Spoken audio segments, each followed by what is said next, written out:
এই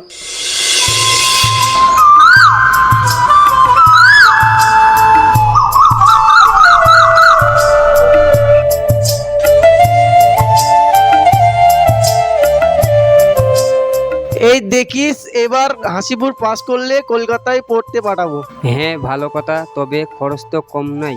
আমি ভাবছি আস্তার পাশের জমিটা বিক্রি করে দেব। জমিটা তো সরাইয়ার ভবিষ্যতের জন্য রাখতে বলেছিলাম।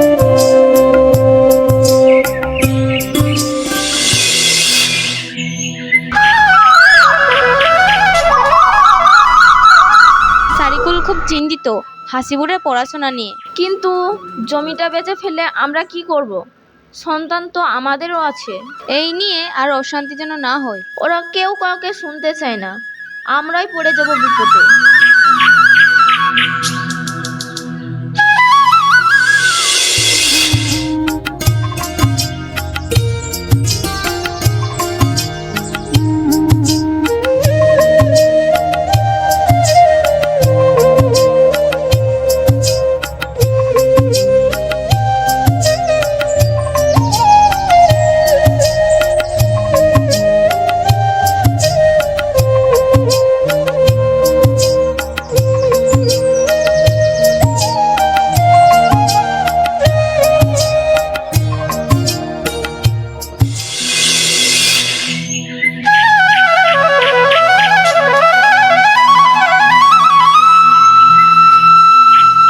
জমির ব্যাপারে পঞ্চায়েতে বসলে ভালো হয়।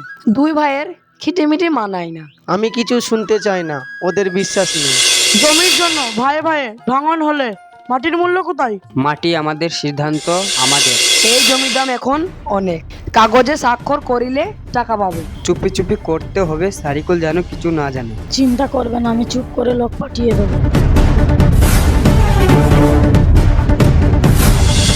চুপি চুপি জমি বিক্রি, ও যদি ওটা করি আমি কোর্টে যাব। তুমি তো বোকার মতো চুপ করেছিলে এতদিন। এবার আমি ওকে ছেড়ে কথা বলবো।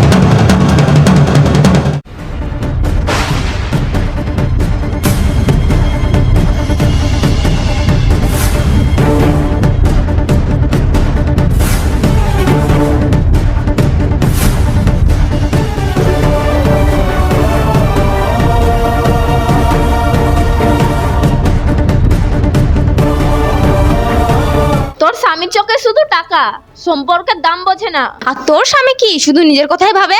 ও ঠিক করেছে, এবার জমির ভাগ নিতে হবে। তোরা কি একলাই নিবি? হ্যাঁ, ভাগ করবই তো, নিবই তো। আমরা নিবে তো কে নিবে? তুই পারিস তো ঠেকিয়ে নিগা। কই গো শ্রেয়ের আব্বা, এদিকে একবার এসো। আজকে দেখি ওরা কিভাবে জায়গার ভাগ নেই। কই গো হাসিবুড়া আব্বা, একটু এদিকে এসো তো, দেখি আজকে ওরা কি করে জায়গার ভাগ নেই।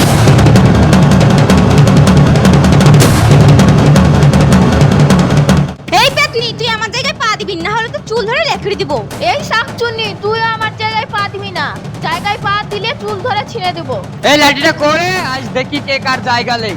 কি করে আসবি? আয়, আমার বাপের সম্পত্তি আমি নিব। তুই আমার দিকে আসবি না। তুইও আমার দিকে আসবি না। এটা বাঁশ পুতলাম, এই বাঁশ পার হবে না। এই দেখ, আমিও বাস পুতলাম, তুই বাস।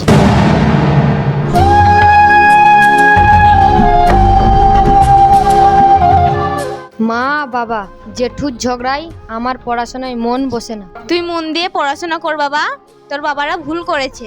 সব কিছু যদি মাটি হয়ে যায় পরে কি হবে মা?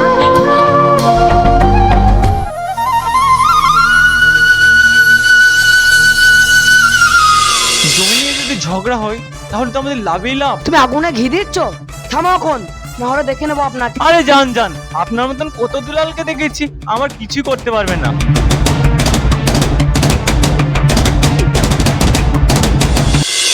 জমি আমার, আমি বেচবই। তুই যদি বেচিস আমি কোর্টে টানবো। তুই কোটে যাবি? তবে রে, আজ আমি তোকে শেষ করে ফেলবো। আয়, আমিও চুরি পরে নাই হাতে। আমিও তোকে শেষ করে দেবো।